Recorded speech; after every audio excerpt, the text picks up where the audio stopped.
अणुसंख्यता एवं कोटि को हम एक बार फिर देखते हैं।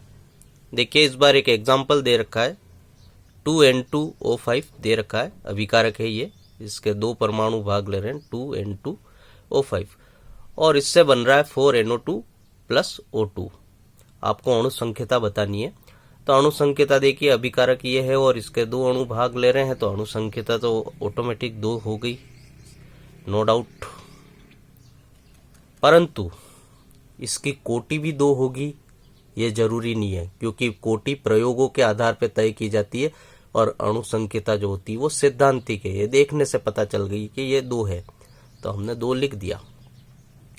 कोटि के लिए ऐसा नहीं है। अब कोटि के लिए अब हम इस पूरी रिएक्शन की क्रियाविधि देखेंगे और इस रिएक्शन में, इस अभिक्रिया में जो धीरे गति से जो पद हो रहा है, जो लाइन सबसे स्लो होगी उस लाइन की कोटि इस अभिक्रिया की कोटि कहलाएगी। तो देखिए क्रियाविधि लिख दी, 2N2O5, इससे 4NO2 बन रहे थे और O2 बन रहा था। तो इसकी अभिक्रिया में देखिए सबसे पहले N2O5 होगा, मंद गति से N2O3 बनेगा प्लस O2 बनेगा। उसके बाद ये N2O3 जो था ये वापस से क्रिया करेगा और स्पीड में क्रिया करके NO बनाएगा और NO2 बनाएगा। फिर ये N2O5 जो शुरू में लिया था वो इस NO से क्रिया करेगा, ये वाले NO से ये कर रहा है, और बहुत स्पीड में 3NO2 बना देगा। उसके बाद ये अभिक्रिया तो कंप्लीट हो गई और अब हम इनको जोड़ेंगे, तो टोटल अभिक्रिया जो ये थी शुरू वाली वही वापस आ जाएगी। देखिए कैसे जोड़ते हैं, उसके लिए मैं क्या करता हूँ कि जो एक्स्ट्रा पद है उनको काटता जाता हूँ। जैसे N2O5 ये रहा, इसी साइड में तीर के पहले अभिकारक में N2O5 और होगा तो हम जोड़ देंगे। ये N2O5 एक और N2O5 एक और, 2 हो गए।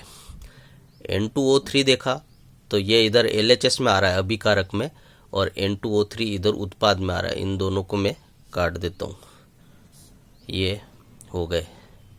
इसी तरह से NO यहाँ पे ये प्रोडक्ट में आ रहा है और यहाँ NO इस लाइन में अभिकारक है, ये भी निपट गए। और क्या हो सकता है, देखिए अब जोड़ लगा देते हैं। तो N2O5 2 N2O5 हो गया, 3 NO2 और एक NO2, 4 NO2 हो गया और एक O2 ये आ गया। ठीक है, तो अब अपन इसकी कोटि निकालते हैं।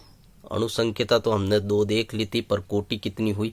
कोटि के लिए हम क्या करेंगे, कोटि के लिए हम अभिकारक में मंद गति को देखेंगे। क्रियाविधि में सबसे मंद गति में देखिए N2O5 के आगे 1 लिखा हुआ है, तो यहाँ पे इसकी सांद्रता 1 हो गई, वेग बराबर K, फिर N2O5 की सांद्रता कितनी हो गई, 1 हो गई, तो इसकी कोटि 1 हो गई। जबकि अणुसंख्यता आपने कितनी देखी थी, 2। तो ये अलग अलग हो सकते हैं। अलग अलग के लिए हमको इसके क्रियाविधि देखनी और उसमें जो सबसे धीमा पद होता है उसकी अभिकारक की सांद्रता जो होगी वही अभिकारक की कोटि कहलाएगी। धन्यवाद।